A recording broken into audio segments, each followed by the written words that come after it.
Episodio 45. Gestión de la incertidumbre en fisioterapia. Con Mar Flores, parte 2.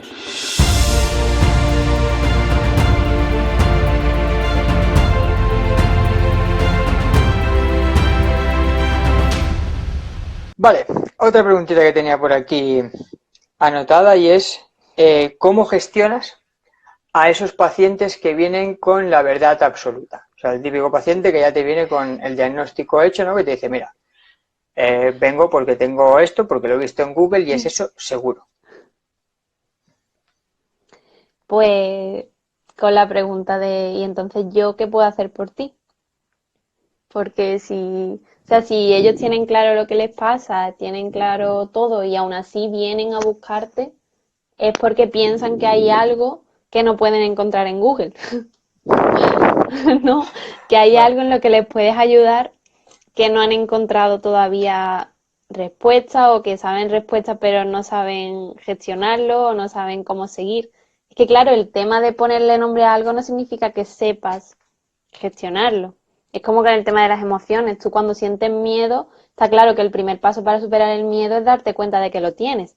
Pero simplemente poniéndole nombre y diciendo, ah, vale, esto es miedo, no significa que ya automáticamente sepa gestionarlo ni que se vaya. Entonces es un poco eso. Si me viene un paciente que sabe lo que le pasa o que ha hablado con otros profesionales o lo que sea, pues, y entonces yo, ¿en qué crees que yo te podría ayudar? Porque si tú estás aquí es por algo. Y entonces, pues ya la persona te dice realmente qué le preocupa o por qué ha venido a ti. Me alegra mucho escucharte decir eso porque yo normalmente no puedo evitar ser un poco vacilón con estos pacientes y lo que yo les pregunto es, ¿y si te diagnostica Google, por qué no te trata Google? Que más o menos es un poco la Es lo misma mismo, pregunta, pero pero con un poco más de mofe. Pero sí, claro, es así. O sea, al final lo que yo trato con esa pregunta es darle una leche amena, por así decirlo, para que vea que no tiene sentido que venga con un diagnóstico, porque al final es sentido lógico, es decir, si tú mismo te diagnosticas, tú mismo deberías poder solucionar el problema. Si tú no puedes solucionar el problema es porque igual te has equivocado en el diagnóstico. mm, pues sí, y Vale, aunque no se hayan equivocado, pues puede que no sepan por dónde seguir. Y ahí está, estamos nosotros. exacto. Vale, aprovechamos que hemos pasado la media hora, hacemos un pequeño break y a ver si alguien te Vale, lanza alguna pregunta. Para algún los que se tema. hayan incorporado, lo dicho, experta en dolor crónico, gestión de la incertidumbre, Bueno, trabaja experta, con ¿no? pacientes, vale, experta no, trabaja con dolor crónico, investiga. Si alguien te da alguna pregunta, este es el momento. Chan, Mira, chan. Paulino dice el típico autodiagnóstico de cistitis Sí, sí, plantar. sí. Es normal, sí es que es normal que la gente busque respuestas en... También nosotros ahí tenemos que hacer un poquito de filtro, ¿no? De decir, oye, ¿y esto que te han dicho y por qué te han comentado esto? ¿Y tú qué piensas? Y eso es una pregunta que siempre, siempre hago. ¿Y qué interpretas de lo que te han dicho? ¿Eso que te han comentado, qué, qué supone para ti? Porque una cosa es lo que nosotros digamos como profesionales y otra cosa es lo que le llega al paciente de muchas veces, pues, a mí es que me llegan muchísimos pacientes de, no, si a mí ya me han dicho que mis pruebas de imagen no determinan el dolor que yo tenga, el dolor crónico normalmente, ya ¿cómo se dice? Diálogo va cambiando, pero les dicen que entonces es emocional. Y entonces como, vale, no, no te preocupes, que tampoco es emocional. Y vienen los pobres preocupados porque se creen que es su culpa de decir, y yo tengo estrés, pero no para tanto, ¿sabes? Entonces es un poco de hacer ahí de filtro y de un poco de educación en salud al final, antes que otra cosa. Totalmente. Mira, te lanzo un par de preguntas. La primera, una Sí. muy interesante que yo no había caído, y es ¿cómo te llevas esto de la gestión de la incertidumbre a la investigación? ¿Cómo se nota? Que ¿Quién la Javi ha es hecho, no? compañero mío. Sí, Sí, a mí sí, me sí, sí. sonaba, digo, no le voy a decir nada por si acaso, pero bueno, es muy buena pregunta. Sí, sí, sí, que ahí estamos gestionándola, intentando gestionarla. Pues en investigación yo creo que lo llevo un poquito mejor porque es como que en investigación todo son preguntas y todo es líquido. ¿sabes? Entonces, como en investigación ya voy predispuesta a que todo cambia, que todo tal, y en clínica es donde al principio me costaba más, bueno, y me sigue costando porque es como que tenemos que saberlo todo, todo tiene que estar súper claro, si no eres mal fisio, lo que estamos hablando de la inseguridad y eso. Entonces, en investigación un poquito más fácil, bueno, más fácil. Creo que para mí es un poquito más fácil aprender a gestionarla porque es como, bueno, no sé lo que me voy a encontrar, si sale A, ¿vale? Si sale B, ¿vale? ¿Sabes? Como que no intento que salga X, con el paciente sí intento que vaya bien. Entonces, esa es la diferencia en investigación. No sé si... Sí, no, totalmente. Bueno, y aprovecho para lanzar o sea, para romper una lanza a favor de los que investigáis, porque yo lo admiro enormemente, principalmente porque me parece un ámbito donde el sacrificio suele ser muchísimo mayor al beneficio.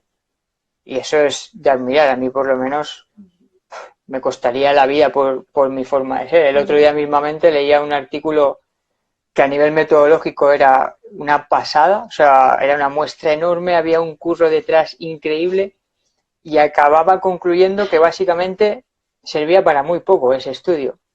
Es Y era que... como, joder, yo pensaba, tío, ahí hay muchísimo esfuerzo y al final, obviamente que te digan que no sirve para mucho también es bueno a nivel científico, pero seguramente hubiesen preferido lo contrario, ¿no? Que hubiese sido más, más Sí. útil. Además, en Pero, investigación, yo de verdad, si alguien quiere trabajar su resistencia al rechazo, que se meta en investigación. Porque es rechazo tras rechazo y a lo mejor al 20 es un sí, ¿sabes? Tanto claro, a nivel de trabajo como luego cuando intentas publicar, o sea, es eso, la resistencia al rechazo es un poco, al final va con la incertidumbre, ¿no?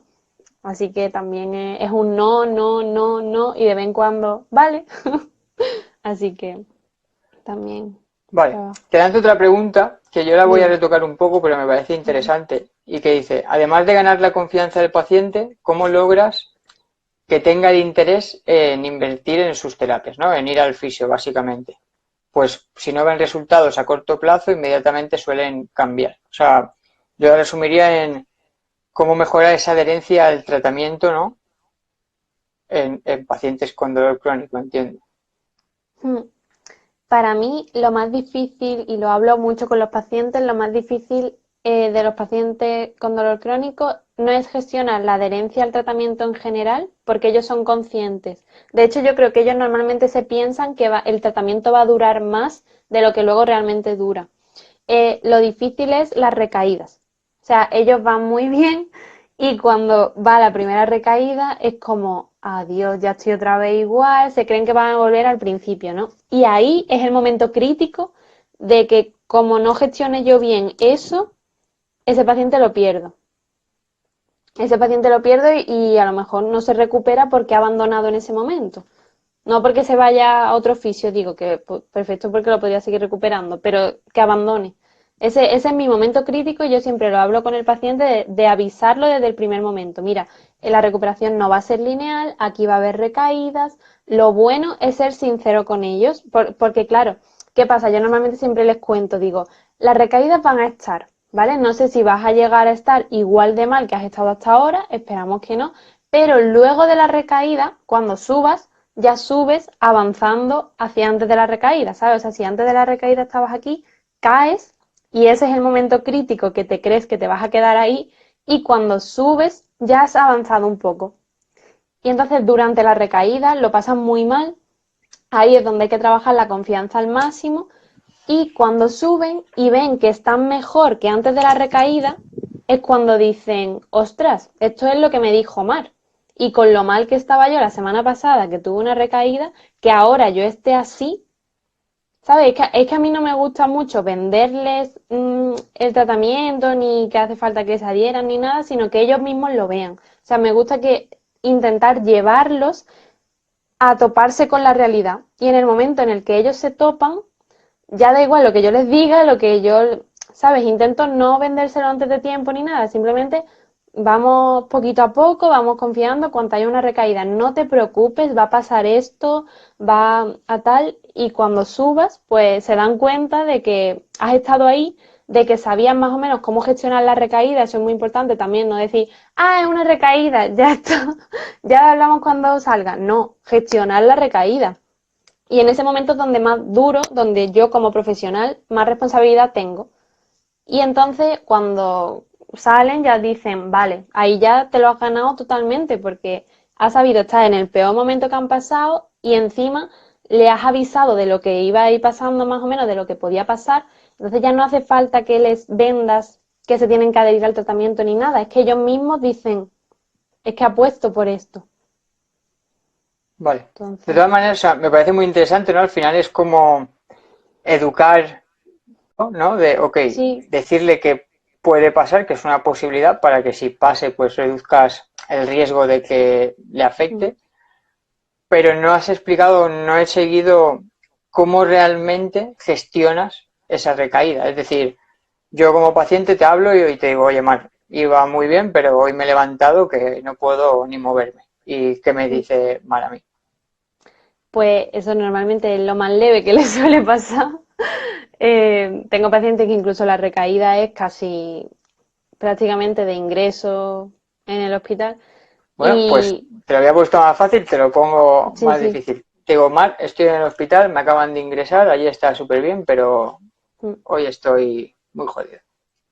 Lo importante siempre, si es la primera recaída, hombre, también depende del paciente. De momento a mí no me ha pasado nunca que que tras una recaída hayan seguido igual de mal o hayan abandonado tratamiento. Normalmente cuando salen les refuerza porque salen más fuertes de cómo entraron. Normalmente es que ya te digo que suele ser así, pero después de un golpe suelen recuperar mejor. No, no ahora se curan del tirón, pero sí que un poquito mejor suelen estar. Eso les sorprende mucho.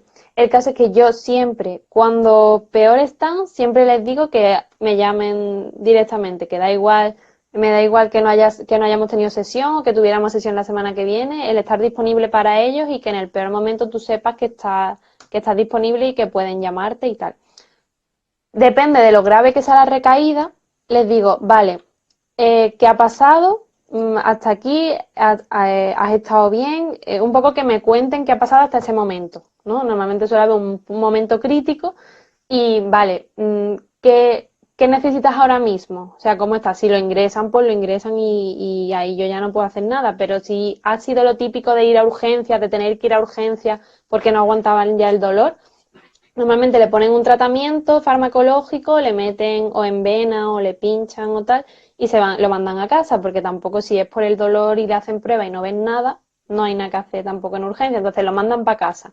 Y ahora ahí es donde yo voy y los valoro. Voy, los valoro, veo qué ha pasado, veo si puede haber algún componente nociceptivo que no sea parte del dolor complejo, sino que haya algo diferente. Descarto banderas rojas, que obviamente si vienen de urgencia, le han hecho pruebas, también han descartado todo. Y depende de cómo esté el paciente, pues intento hacer modificación de síntomas. Si tienen máximo dolor, intentar aliviarles el dolor lo máximo en ese momento que yo pueda para que pasen la recaída lo más leve posible. O sea, yo en ese momento no me voy a poner, o no lo hago, no me voy a poner a intentar recuperarlos, a intentar que ganen cosas, pero sí a que el bache no sea tan hondo, ¿sabes? Intento aliviarle un poco durante ese tiempo y cuando ya van saliendo empieza a ir más fuerte. Entonces, durante ese momento es acompañamiento y trabajar como aliviadora, digamos, de ayudarle lo máximo que puedas en ese momento. Y ya cuando se recuperen, seguimos con el tratamiento. Pero mi gestión de las recaídas de ellos es estar para ellos y aliviarles lo máximo que yo pueda. Y, por supuesto, lo mismo que hemos hablado, si hay algo diferente, grave, comunicárselo y si no, asegurarle, volver a hablar con ellos. Mira, no te preocupes, ¿te acuerdas que esto ya lo hablamos? Que podía ser por esto, lo otro, ¿estás seguro de que es por esto, tal? Sí. No, si yo sé, y muchas veces ellos lo saben, si yo sé que tengo que pasar por aquí, que es un proceso, pero hombre, les duele lo más grande y es normal que en ese momento no quieran saber nada del mundo. Nada, muy interesante toda la explicación que has hecho. Yo, a modo de resumen, me quedaría con lo último que has comentado, que al final resume muy bien todo y es estar. Es decir, el paciente recae, está jodido, pues que vea que estás ahí, ¿no? Que eres un apoyo, que le vas a escuchar y que cualquier cosa que necesite, pues seguramente la tenga. Vale, te Exacto. lanzo De otra pregunta hecho, de... mira, por ejemplo, si quieres que ponga un ejemplo, la semana pasada me ¿Vale? pasó una paciente mía de dolor lumbar, tuvo un episodio súper fuerte de lumbalgia, de irse a urgencia, le pincharon, de no poder moverse, le pincharon de todo, o sea, le metieron de todo y la mandaron para su casa. Y ese día me fui directa para su casa, me hice un hueco, me fui para su casa, la estuve tratando de alivio de síntomas, porque ella estábamos mejorando mucho, la semana pasada había sido muy buena y yo era consciente de que ella a nivel funcional podía hacer muchas cosas. En cuanto vi, le hicieron un montón de pruebas, vi las pruebas, bueno, no las vi porque en urgencias no te dan las pruebas, pero me dijo los resultados más o menos, que le habían dicho que no había nada, tal, vi el tratamiento y dije, vale, vamos a probar a ver si se alivia el dolor ahora y si se alivia el dolor, pues buena señal que en un agudo podamos aliviar el dolor. Pues estuve con ella y cuando me fui ya se quedó andando. Entonces ese día súper bien, ella súper contenta, pero esa noche yo la avisé, yo le dije, no te creas que esto va a ser ya tal, no te confíes mucho porque has tenido una recaída muy fuerte, ahora mismo te han metido de todo y estás en el mundo de Yuppie, pero no te confíes, esa misma noche volvió a pegar fuerte. Pero como ella el día anterior se había dado cuenta de que con una hora de tratamiento habíamos conseguido volver a andar, pues ella misma se puso y empezó y se autogestionó ella sola. De forma que a la semana siguiente me viene y me dice, oye, mira que la noche siguiente tuve una recaída igual de fuerte que la anterior. Fui a urgencia, ya no me pincharon nada porque tenía el tratamiento puesto y me mandaron para mi casa y empecé a hacer lo que hicimos juntas y venía normal prácticamente. Entonces, pues es un poco, en ese momento pude ayudarla, pero también le dije, mira, yo lo voy a intentar, pero no sé si voy a poder, porque tampoco sé el nivel de dolor que tienes ahora mismo, todo. En ese caso se pudo, pero si no se hubiese podido, simplemente el hecho de haber ido a verla, de ver cómo estaba, de ayudarla con lo que pudiera, yo creo que ya hubiese ayudado a llevar la recaída. Totalmente. Es muy interesante el ejemplo porque explica muy bien cómo, aun en una sesión igual mayoritariamente pasiva, al tener un trabajo de educación detrás, se acaba transformando en un trabajo de autoeficacia y de disminución de la kinesofobia.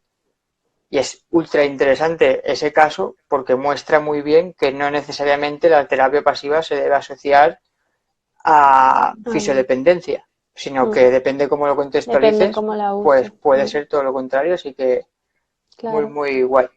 Nada, te iba a decir ahora una pregunta que te ha lanzado también tu compi, que es muy interesante, y dice que cuando decides que las emociones y condiciones del paciente no son asociadas al dolor y son asociadas a otra variable y por lo tanto derivas a otro profesional.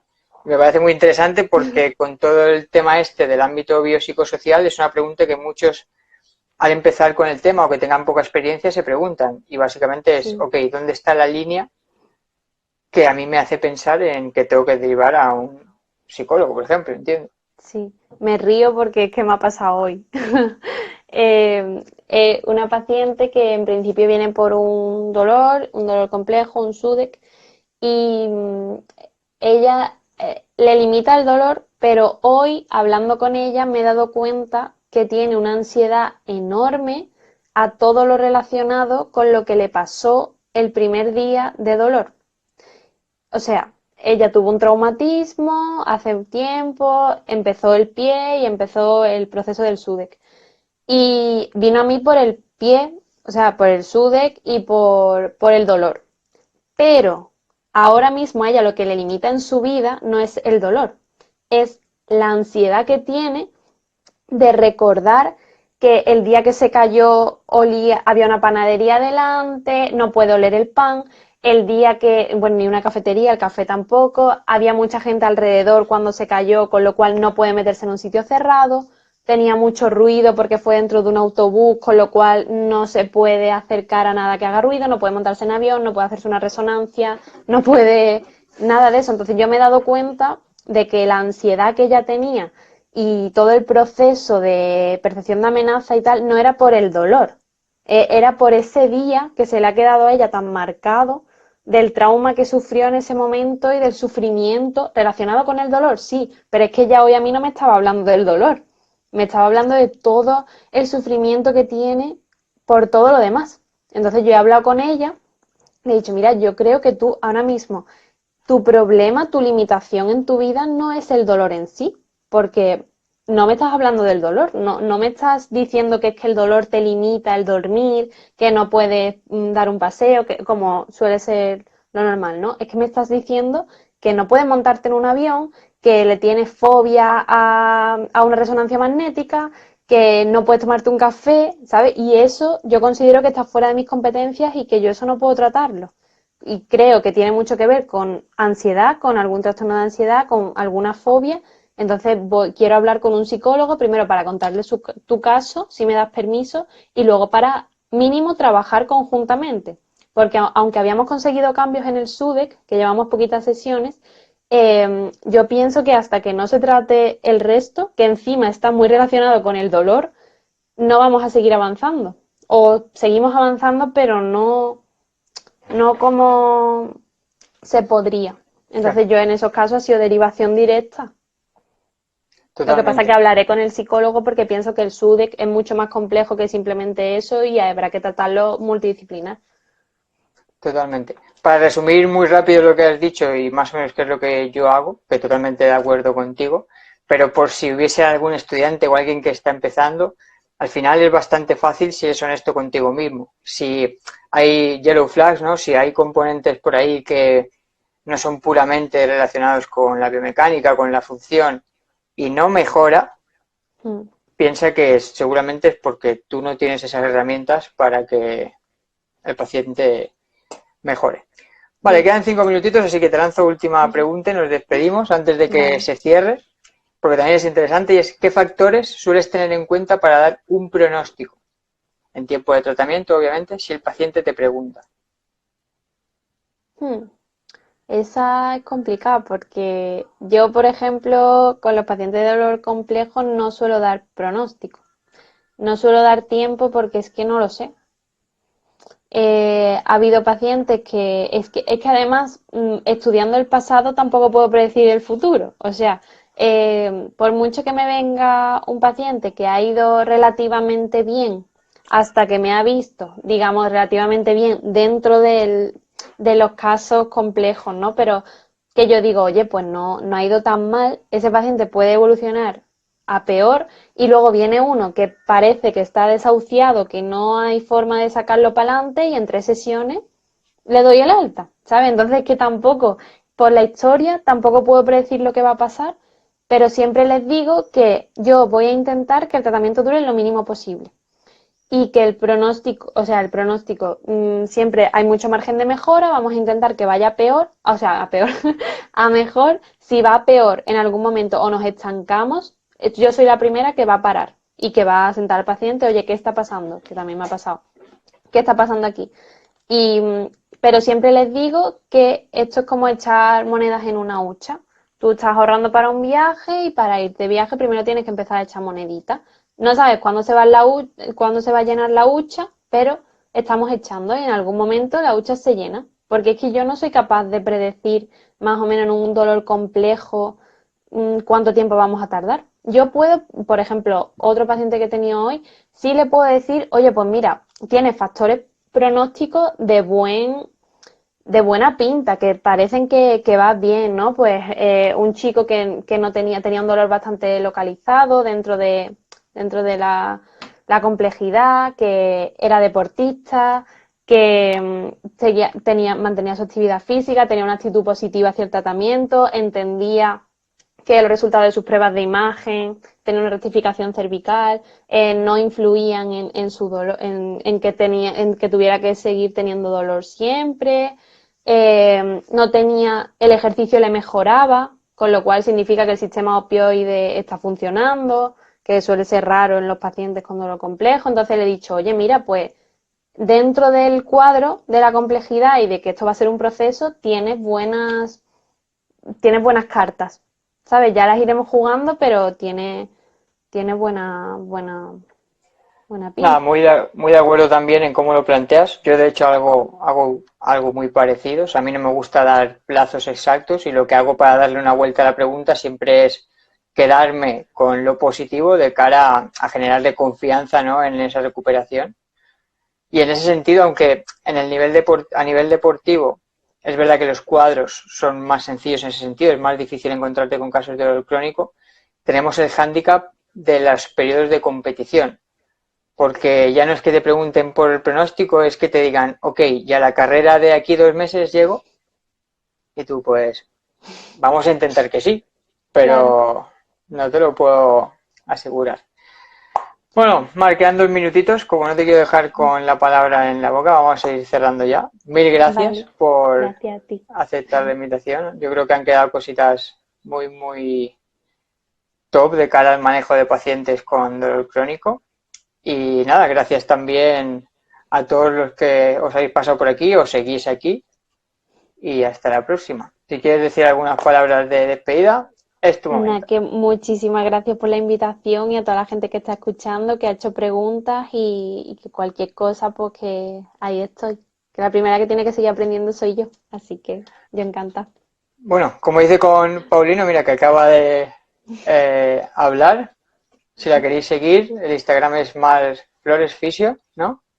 Sí, Sube contenido de la leche, principalmente sí. porque le encantan las creatividades, ¿no? Y hace unos La dibujos que creatividad, sí, sí, sí. es Me encanta. increíble. Yo también soy muy fan de ese tipo de cosas. A mí me gusta más Canva porque cuando dibujo invoco demonios, pero bueno, No hace muy, falta muy dibujar bien, interesante. ¿eh? Lo importante es Sí, sí. transmitir el mensaje. Ah, La bueno, estética va vale. luego. Bueno, lo dicho, que Instagram ya me avisa que esto se acaba. ¿Qué Mil va? gracias y nos Gracias a ti, vemos José. semana que viene por aquí. Un abrazo. Hasta luego.